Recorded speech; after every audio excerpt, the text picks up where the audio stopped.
Selamat datang bersama saya Anita, guru SMP Negeri 7. Saya akan membahas tentang transformasi geometri. Apa yang terlintas di pikiran kamu kalau dengar katanya transformasi? Wah, pasti bervariasi banget deh.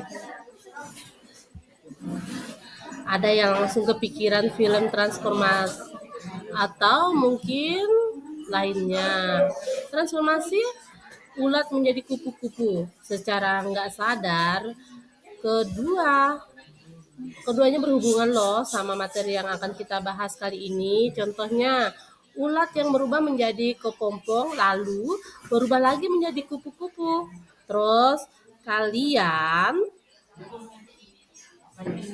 juga akan melihat transformasi yang sama juga sih. Jadi sebuah mobil yang berubah menjadi robot berukuran besar. Nah, dari kedua hal itu kita bisa tahu deh arti dari transformasi, yaitu perubahan, bisa berubah posisi atau ukurannya. Terus arti geometri apa dong? Geometri itu sesuatu yang berhubungan sama titik, garis, atau bidang. Jadi, bisa disimpulkan, bahwa transformasi geometri adalah suatu perubahan posisi atau ukuran pada titik, garis, atau bidang. Misalnya, posisi awal X, Y ketika mengalami transformasi posisinya menjadi X aksen, Y aksen. Jenis-jenis transformasi geometri. Yang pertama itu translasi atau pergeseran. Yang kedua, refleksi atau pencerminan. Dan yang ketiganya itu rotasi atau perputaran. Dan yang keempat itu adalah dilatasi. Mari kita simak satu persatu. Translasi atau pergeseran. Translasi biasanya disimbolkan dengan T. Translasi ini punya jarak dan arah. Intinya sih translasi itu cuma menggeser titik atau bidang sepanjang garis lurus dengan arah dan jarak dan tidak mengubah ukuran sama sekali ya. Biasanya suatu soal akan menanyakan titik bayangan dari hasil translasi. Rumusnya cukup mudah loh. Nah, kalian mau tahu rumus umum translasi? Ya, kita lihat ya. Bayangan titik A. Di situ ada X, Y. Oleh translasi A, B adalah A aksen atau perubahannya menjadi X tambah A, Y tambah B. Nah, di mana A, X, Y bertranslasi menjadi A aksennya atau hasil translasinya itu X tambah A, Y tambah B dengan keterangan A, Y itu sama dengan titik koordinat awal, B-nya itu pergeseran ke kanan, B-nya yang A-nya pergeseran ke kanan, kemudian yang B-nya adalah pergeseran ke atas ya. Aksennya itu adalah bayangan atau hasil dari translasi. Beneran gampang kan? Kamu tinggal menjumlahkan koordinat titik awal dengan translasinya. Setelah itu, kamu dapatin titik koordinat bayangan A aksen, X aksen, Y aksen. Kita lihat tujuannya ya. Nah, tujuannya itu melalui diskusi dan mengerjakan LKPD 1 ini diharapkan siswa dapat yang pertama itu mengidentifikasi sifat-sifat translasi, yang B menjelaskan hasil translasi, dan yang C itu menyelesaikan masalah yang berkaitan dengan translasi. Setelah tujuan, kita akan melihat petunjuk cara mengerjakan LKPD. Yang pertama, cermati setiap langkah yang terdapat dalam LKPD 1 berikut dengan seksama. Yang kedua, lakukan kegiatan sesuai dengan langkah yang ada dan isilah jawabanmu pada kolom yang telah disediakan. Yang ketiga, diskusikan dengan teman sekelompokmu. Jika belum mengerti, bertanyalah kepada gurumu. Dan yang keempat, waktu mengerjakan LKPD 1 adalah hanya 40 menit. Selamat bekerja. Oke, kita lihat stimulus 1. Perhatikan gambar di bawah ini. Mari kita perhatikan di sini sumbu X sepanjang garis horizontal dan sumbu Y sepanjang garis vertikal. Di sini ada denah rumah, jalan raya, dan lapangan bola.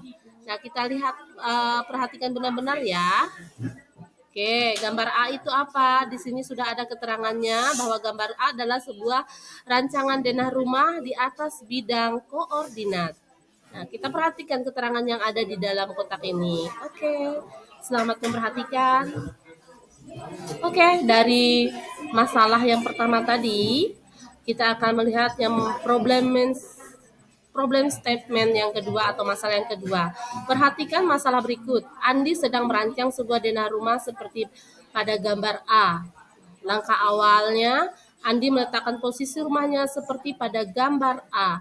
Kemudian, karena merasa letaknya kurang strategis, Andi akan memindahkan letak rumahnya. Bantulah Andi dalam memindahkan letak rumahnya ke seberang jalan di dekat lapangan bola.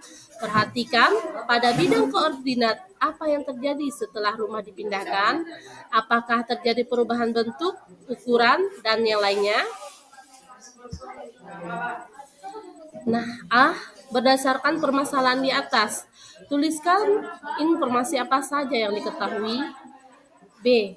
Coba rumuskan apa yang menjadi pertanyaan dari permasalahan tersebut. C. Tuliskan rancangan langkah-langkah untuk menyelesaikan permasalahan tersebut secara garis besar. Dan yang D-nya, buatlah jawaban sementara atau hipotesis dari permasalahan tersebut. Mari kita lihat data collection.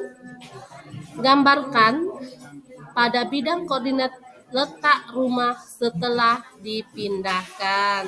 Silakan dikerjakan. Kira-kira gambarnya seperti apa ya? Titik sudut yang A itu kira-kira apa ya? Titik sudut yang B koordinatnya apa? Kemudian koordinat akhirnya apa? Nah, yang C juga demikian, D juga demikian, dan E demikian. Silahkan diselesaikan titik-titiknya. Kalian pikirkan ya guys. Untuk data processing yang keempat, kemudian setelah rumah Andi dipindahkan, perhatikan apakah terjadi perubahan bentuk, jarak, dan posisi. Coba kamu jelaskan. Perhatikan perpindahan setiap titik sudut rumah Andi. Koordinat awal tadi apa yang A-nya? Kemudian perpindahannya, pergeseran apsis X sejauh berapa meter, titik-titik, satuan ke titik-titik, dan koordinatnya juga berapa, sejauh titik-titik, satuan ke titik-titik dapat dituliskan menjadi titik-titik, titik-titik. Untuk yang B juga demikian, pergeseran apsis X sejauh titik-titik, satuan ke titik-titik, dan koordinat B-nya itu titik-titik, titik-titik. Sejauh titik-titik, satuan ke titik-titik dapat ditulis titik-titik, titik-titik. Demikian untuk yang C, D, dan E. Dari contoh di atas, hasil pergeseran atau translasi pada bidang koordinat titik P, X, Y mengalami pergeseran apsis X sejauh A satuan dan pergeseran ordinat Y sejauh B satuan, sehingga diperoleh titik. Yang berikutnya adalah verification. Periksalah kembali hipotesis yang telah kamu buat, apakah terbukti atau tidak. Untuk yang keenam, generalization.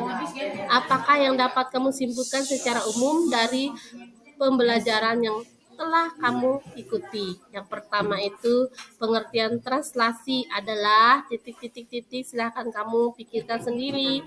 Yang kedua itu sifat-sifat translasi adalah silahkan diisi apa yang sudah kamu pahami dan kamu pelajari tadi. Dan yang ketiga, hasil dari translasi itu sendiri kira-kira apa? Ayo kita berlatih, kita mencoba dengan apa yang sudah kita pelajari. Bacalah soal berikut dengan cermat dan tuliskan jawabanmu pada tempat yang telah disediakan. Nah, yang pertama itu diketahui koordinat titik-titik sudut segitiga ABC dengan A 5,4, B 3, -1 dan C 0,2 oleh translasi T sama dengan -2, -1. Yang A-nya, tentukan koordinat bayangan titik-titik sudut segitiga ABC pada bidang kartesius. Dan yang B-nya, apakah terdapat perubahan bentuk, ukuran, atau posisi pada bayangan segitiga ABC? Silakan kalian perhatikan dan kalian cermati, kemudian kalian isi. Oke, demikian paparan dari saya. Selamat mencoba, semoga sukses. Bye.